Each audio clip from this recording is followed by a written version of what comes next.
So, Anthony, tell us who. Well, first off, I guess we should say that this piece you did on Dave Rubin, who is a sort of I guess a next generation almost talk radio show host. It's a different medium than YouTube, but it comes in the wake of a piece in the New York Times. Tell us let's talk about that piece first, just broadly, so people can get a sense of the context in which a guy like Dave Rubin comes from. This piece in the New York Times was about a group of people who identify as the so-called intellectual dark web. Tell us a little bit about that. So the intellectual dark web was a term coined supposedly semi-facetiously by a guy named Eric Weinstein, who is a mathematician of some renown, who also is pretty high up in Peter Thiel's venture capital firm. And he's also the brother of Brett Weinstein, who is a progressive professor who had a huge controversy that a lot of people probably heard about last year at Evergreen State University, that I was actually pretty sympathetic to. I was sympathetic to Weinstein. I should be very clear about that. Just remind us of what it was. Yeah. So there was always a day of absence. There was a longstanding tradition at the school where students of color would absent themselves from the campus as a means of drawing. It was a protest and also a day of a lot of activities and things that was trying to bring awareness to racism and other forms of bigotry. But this particular year, last year, they tried to flip the script and were asking that white people absent themselves from the campus. And Brett Weinstein said, listen, I'm totally sympathetic to your cause. I'm sympathetic to, your concerns about racism and inclusivity, but asking people to absent themselves is not the way to go about it. There's a certain form of bigotry involved in that. Now this was done in private emails between colleagues, but it got out and all hell broke loose. And it got to the point that Brett Weinstein was told by the campus police that they were not going to protect him. He should split, and the campus police act at the behest of the administration. So it was a real mess of a situation. I was sympathetic to him at the time, and still am, and his wife Heather Hying, who also eventually had to leave the school over that. Brett Weinstein is kind of a classic example of somebody who came into the intellectual dark web after being, in his terms, kicked out of the left. I don't know if I agree with that characterization, but he certainly felt victimized, and that his left-wing compatriots didn't really stick up for him. But a certain group of people, including Dave Rubin and some other members of the intellectual dark web, did stick up for him. So that's where we get the name and the Weinstein brothers' involvement. Eric Weinstein coined the term on Sam Harris's podcast to describe this kind of loosely affiliated group of people, some of which have had things to be aggrieved about, and some of which I don't understand what their aggrievement is.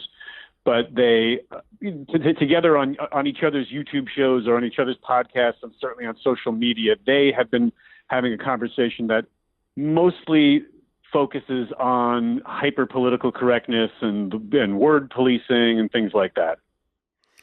And we should say, where does the term dark web come from? Because the part of, I think, this story that is fascinating is, I think probably less people than you would imagine have ever heard of what happened at this college in Olympia, Washington. They probably didn't know about the killings that had taken place of black students or black Olympians, I guess a couple of years ago. Nobody knows the context of this. Yet Brett Weinstein ends up in the New York Times. So there's a certain amount of irony, it seems to me, about this whole comment of the intellectual dark web, which is a play on the dark web being sort of like where I guess, things that are completely offline and hidden and are, illicit. And that's why they stay there. These guys aren't quite so hidden. right? I mean, No. that's the And irony. it's also so the dark web is a place where drug trafficking occurs, and child pornography is traded. And also there's there are.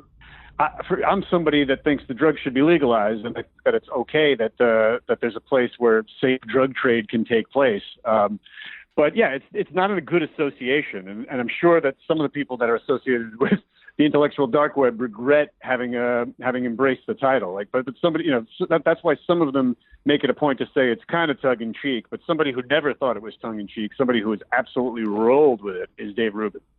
Right. Yeah. I mean, he really does, Dave Rubin, think that somehow, I mean, the voices that he are talking to are suppressed. And, I mean, tell us a little bit more about Dave Rubin before we go into whether or not that assessment is correct. Yeah. Well, all right. So Dave Rubin is a guy who says he was a comedian for, at various points, 10, 12, and 15 years in New York City.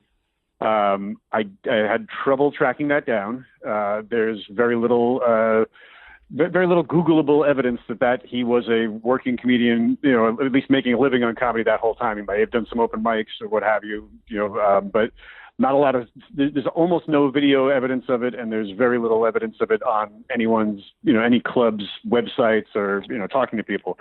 It's tough to verify. But did he claim that he performed at various comedy clubs in New York? I only ask because I had a little bit of time in that world myself. I was able to verify that he performed at the Comedy Cellar and Gotham Comedy Club at least once, but I don't know if it was any more than that. I was able to verify those two things. But yeah, I mean, there's again, just the fact that you say that you performed 10, 12, or 15 years, that's pretty wide disparity of time. And I would probably know if I was performing comedy, within a 5-year range of time. So, but we do know that he hosted a show on Sirius XM radio for a little while, and then he got a show on the Young Turks Network. And when that started in 2013, it was kind of a low-key panel show, kind of a squishy sort of, liberal show. And then in I believe it was 2015, he left the Young Turks.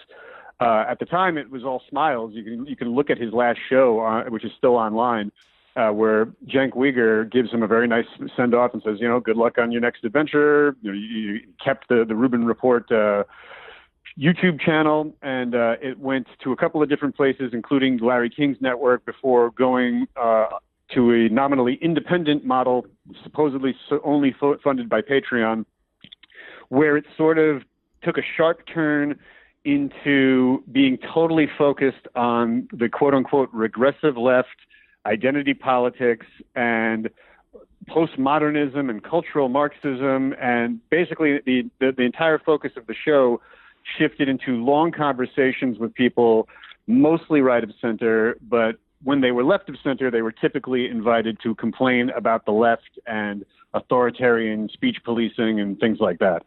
And the fascinating thing about Dave Rubin and his, I would argue, business model is that he refers to himself as a classical liberal, which in many respects is sort of devoid of meaning, particularly in today's parlance. But we will talk about where he fits on the ideological spectrum.